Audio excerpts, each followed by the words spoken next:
Hello everyone, welcome to SK chemistry classes. और आज हम क्लास 12th के चैप्टर नंबर 3 विद्युत रसायन यानी इलेक्ट्रोकेमिस्ट्री के बारे में डिस्कस करेंगे। तो सबसे पहले हम बात करेंगे कि विद्युत रसायन आखिर है क्या।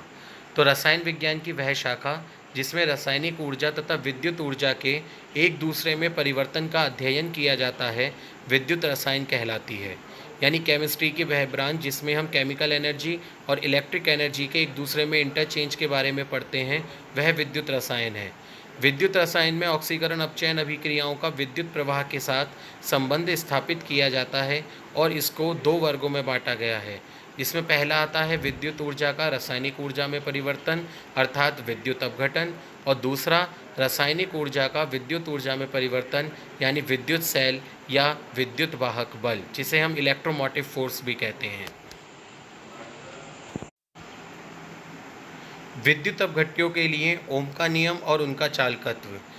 अब ये हमारा नेक्स्ट टॉपिक है, जिसमें ओम के नियम के बारे में आप पहले से भी बहुत अच्छे से पढ़ चुके हैं 10th क्लास में। तो किसी सुचालक के विभवांतर V, उसमें बहने वाली धारा I और सुचालक के प्रतिरोध R में ओम के नियम के अनुसार संबंध होता है V/I = R या V/IR। यानी कि किसी विद्युत अपघट्य में विद्युत धारा प्रवाहित करने पर विद्युत द्वारा धारा के प्रवाह में उत्पन्न अवरोध प्रतिरोध कहलाता है।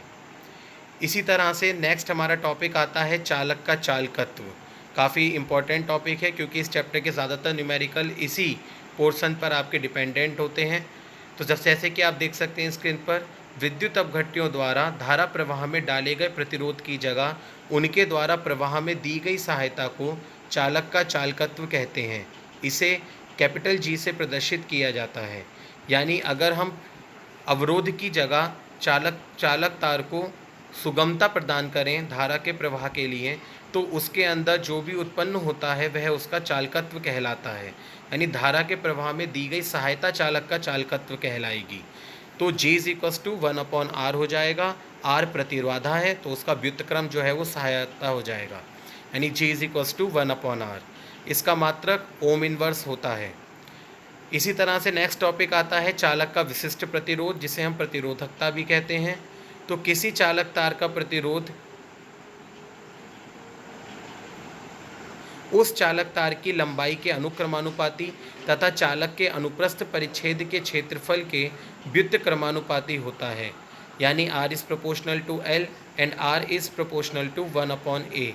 यानी इन दोनों से हमें पता चलता है R=L/A। और यहाँ पर जब प्रोपोर्शनल हटता है तो एक कांस्टेंट रो आ जाता है, जहाँ रो आपका एक स्थिरांक हो जाएगा, जिसे हम चालक का विशिष्ट प्रतिरोध कहते हैं। और यहाँ से आप इस आर्टिकल की हेल्प से पता कर सकते हैं कि आपका R/A/L फार्मूला आपका जनरेट यहाँ पर हो जाता है, जिसके अगर हम मात्रक की बात करें तो वो ओम सेंटीमीटर बनकर आता है।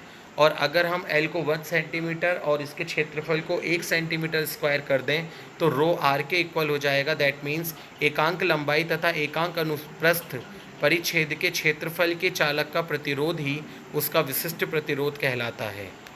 तो आज की वीडियो में बस हम इतना ही डिस्कस करेंगे। बाकी इस चैप्टर के लिए नेक्स्ट वीडियो में आपसे बात करते हैं। तो stay connected, stay get knowledge, have a nice day, thank you.